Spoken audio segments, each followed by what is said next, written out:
अब जो सीरीज मैं आपके सामने लाने जा रही हूँ, इस सीरीज का नाम जेड डायनेस्टी है। ये सीरीज लेटेस्ट रिलीज हुई है और बहुत ज्यादा नाम कमा रही है और ये आपको जरूर पसंद आएगी। एपिसोड की शुरुआत में हमें हैंग ज़ाओ फैन और लिन क्विंगू नाम के दो बच्चे आपस में फाइट करते हुए दिखाए जाते हैं। ये दोनों गांव में रहते हैं और आपस में लड़ाई कर रहे हैं क्योंकि हैंग ज़ाओ फैन 97 बार हार चुका है और 98 बारी वो इसे जीतना चाहता है। लिन क्विंगू बड़ी आसानी से उसे हर बार हरा देता है, लेकिन फिर भी हैंग ज़ाओ फैन हार नहीं मानता और उसे बार बार हारने के बाद भी फिर से उसे मैच के लिए ललकार देता है और उनकी लड़ाई देखकर आसपास के सारे बच्चे हंसने लगते हैं। लड़ते लड़ते वो लोग एक टेंपल में पहुंच जाते हैं और वहाँ भी सब हैंग ज़ाओ फैन के ऊपर हंसने लगते हैं क्योंकि वो थकान के मारे सही से चल भी नहीं पा रहा था, लेकिन फिर भी लिन क्विंगू को चुनौती दे रहा था। वो फिर से आपस में लड़ाई करने लगते हैं और लिन क्विंगू इस लड़ाई को मजाक में ही ले रहा था, लेकिन अचानक वो बहुत गुस्से में आ जाता है और अपनी तलवार से गुस्से में हैंग ज़ाओ फैन पर हमला कर देता है और फिर उसकी तलवार हटाकर उसकी गर्दन को अपनी तलवार से घोटने लगता है और उसे कहता है कि क्या तुम अब भी जिद नहीं छोड़ोगे। जब हैंग मना करता है तो वो उसे जान से मारने ही वाला होता है कि तभी वहाँ मंदिर का प्रीस्ट आकर उसे रोक लेता है। एकदम लिन भी होश में आता है और हैरान हो जाता है कि वो अपने दोस्त के साथ भला ये क्या कर रहा था। मॉन्क उनको डांटता है और कहता है कि अगर मैं ना आता तो तुम इसे मार ही चुके होते। लिन फिर हैंग को वहाँ से ले जाने लगता है। अब ज़ैन अपने घर चला जाता है और उसकी मॉम उसे अपने डैड को भी ले जाने को कहती है, लेकिन ज़ैन अकेला अपने आप ही जाने लगता है। वो टेंपल में मॉन्क के लिए खाना लेकर जा रहा है।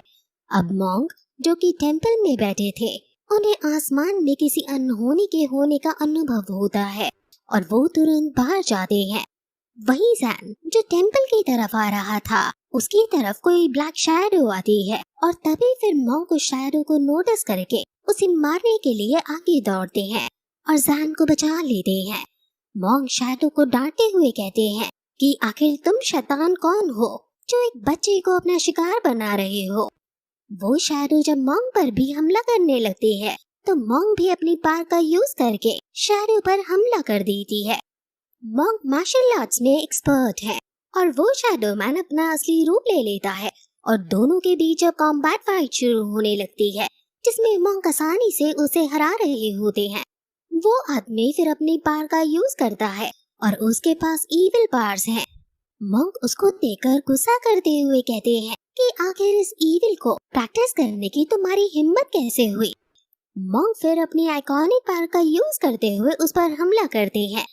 आदमी भी डार्क पावर्स को सामन करके उन पर हमला करता है और दोनों की पावर आपस में टकराने लगती हैं, जिसमें मॉन्क कमजोर पड़ते हुए नजर आते हैं और फिर आदमी आगे बढ़कर मॉन्क को जोरदार पन से घायल कर देता है और कहता है कि वो चीज मुझे दो वरना मैं तुम्हें मार दूंगा। मॉन्क कहता है कि मुझे पहले ही समझ जाना चाहिए था कि तुम उसके पीछे पड़े हो। इविल मैन फिर अपनी पावर को सामन करके मॉन्क को मौत के घाट उतारने के लिए आगे बढ़ता है, लेकिन तभी मॉन्क खड़ा होकर अपनी बुद्धा हैंड वाली फॉर्मेशन को क्रिएट करते हैं और एक एक करके सारे हैंड इविल मैन पर छोड़ देता है और इविल मैन की वो पावर जो उसने अभी समन की थी वो खत्म हो जाती है। इविल मैन फिर एक घर की छत पर चढ़कर अपनी तलवार निकालता है और इस पर कुछ चांटिंग कर देता है, जिसमें से बिजलियां निकलने लगती हैं। मॉन्क इस तरह की पावर को देखकर हैरान है और वो सोच में पड़ जाता है कि क्या यही पावर ऑफ ताओइज्म है। वो फिर अपनी तलवार से मॉन्क पर हमला कर देता है और फिर मॉन्क भी अपनी फॉर्मेशन को क्रिएट करता है और उसकी फॉर्मेशन से इतनी ज्यादा ऊर्जा निकलने लगती है कि उसकी बिजली इस ऊर्जा के सामने मंदी पड़ जाती है और ये ऊर्जा उसको दूर फेंक डालती है। ज़ैन ये सब देख रहा था। इविल मैन डरकर वहाँ से तुरंत भाग जाता है, लेकिन जाते जाते वो ये भी कहता है कि मैं लौटकर जरूर आऊंगा। मॉन्क भी इस लड़ाई से इतना घायल हो चुका था कि उसके मुंह से खून निकलने लग गया था।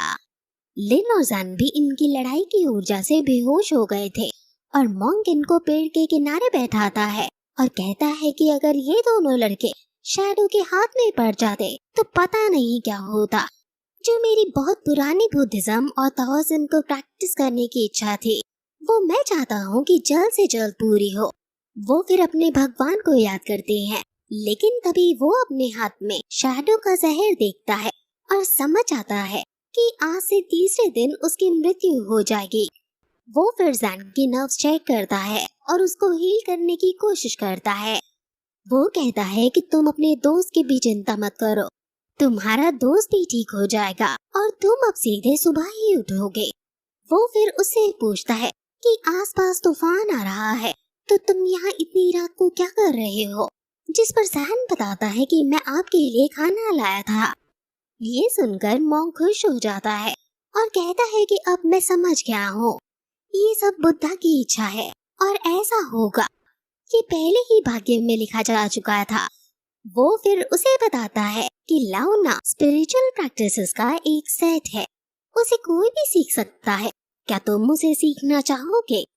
जैन ने स्पिरिचुअल प्रैक्टिसेस के बारे में पहले कभी नहीं सुना था, इसलिए वो पूछता है कि आखिर स्पिरिचुअल प्रैक्टिस क्या होता है, जिस पर मॉन्क बताता है कि ये सांस लेने और छोड़ने की टेक्निक है, इससे तुम स्ट्रांग हो सकते हो। ये सुनकर जैन खुश हो जाता है, लेकिन मॉन्क बताता है कि लेकिन तुम्हें मुझे कुछ प्रॉमिस करना होगा। जो मैं तुम्हें सिखाऊंगा, तुम्हें इसके बारे में कभी किसी को कुछ नहीं बताना है, उनको भी नहीं जो तुम्हारे सबसे करीब हो। क्या तुम ये कर सकते हो? जैन कहता है कि मैं समझ गया। फिर मॉन्क कहता है कि तुम्हें दिन में सिर्फ एक ब्रेक लेना है और तुम्हें कभी भी किसी और के सामने प्रैक्टिस नहीं करनी है, तुम्हें सिर्फ रात में प्रैक्टिस करनी है। क्या तुम ये कर सकते हो? और सबसे इम्पोर्टेंट बात, जब तक लाइफ और डेथ का सवाल न आ जाए, तुम्हें इस स्किल का कभी यूज नहीं करना है। मॉन्क फिर उसे बताता है कि अब सिर्फ मेरे मरने में 3 दिन रह गए हैं। अगर तुम्हारी जान कभी खतरे में आए तो तुम वियर्ड नाम के आदमी के पास जाकर हेल्प ले लेना और उसे कहना कि तुम्हें पूजी और शेंग ने टैनियन टेम्पल से उसे ढूंढने के लिए भेजा है। वो फिर उसे एक बीट देता है और कहता है कि तुम्हें इसकी हिफाजत करनी है। जब तुम सेटल हो जाओ तो कोई पवित्र घाटी देखना और इसे उसमें फेंक देना। जैन के मन में कई सारे सवाल थे, लेकिन मॉन्क उससे ऊंची आवाज में पूछता है कि क्या तुम समझ गए?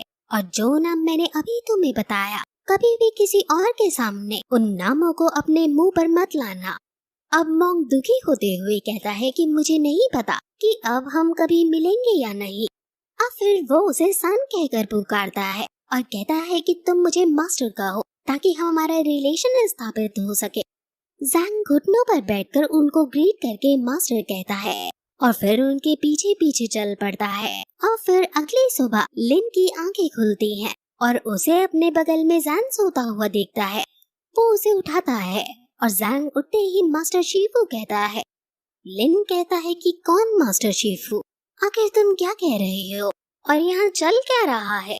वो दोनों फिर गांव जाने लगते हैं, लेकिन वहाँ हर जगह सिर्फ तबाही ही तबाही मची हुई थी। ये देखकर दोनों काफी परेशान हो जाते हैं। लिन को अपने सेकंड अंकल दिखते हैं जो काफी ज्यादा घबराए हुए थे, और वो इतने घबराए हुए थे कि जब लिन उनके पास जाता है तो वो लिन को भूत समझकर वहाँ से भागने लगते हैं। जैन टेंशन लेते हुए फिर अपने घर की तरफ जाता है और उसे रास्ते में कई सारी लाशें दिखती हैं। वो फिर अपने घर देखता है और वहाँ वो जो देखता है उसे देखकर उसके होश उड़ जाते हैं, जिसके बाद ये एपिसोड फिर यहीं खत्म हो जाता है।